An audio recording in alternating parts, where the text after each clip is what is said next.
panibagong araw, panibagong vlog.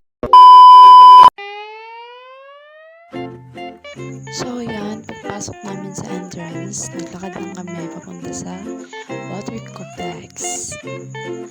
Tapos may makikita kaming lugar na parang ganito. Kaya na-curious ako, nilapitan ko siya. So, ayun, nilapitan ko siya. Well, masasabi natin na maganda ang place na to. Pero hindi ko lang sure kung anong tawag nila sa isang to.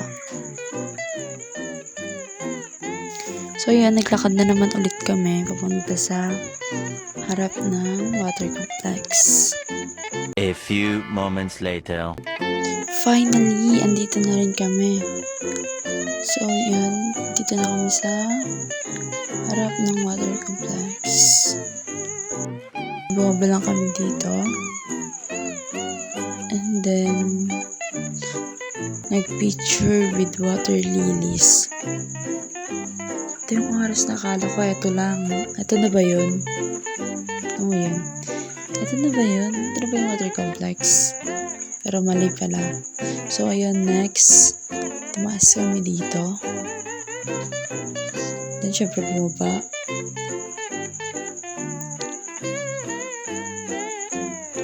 And then, tada!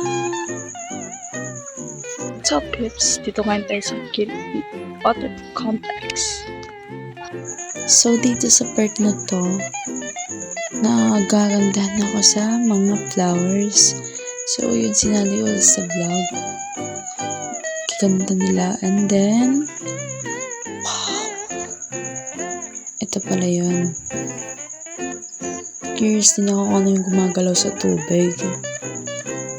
Yan, naglakad lang kami, konti. Kasi lalapitan namin kung ano yung gumagalaw doon. By the way, ang init sa part na to. Init, grabe. Pero worth it. Kasi nakapasyal. Kaya naglakad lang kami, palapit. And yan. Yung view after naming maglakad sa init para na makita kung ano to. Yan. And then, pupunta kami sa may ano nila, sa may ganito. And then, ang ganda. Grabe. Happy sobrang init, guys. Pero ang ganda ng tubig.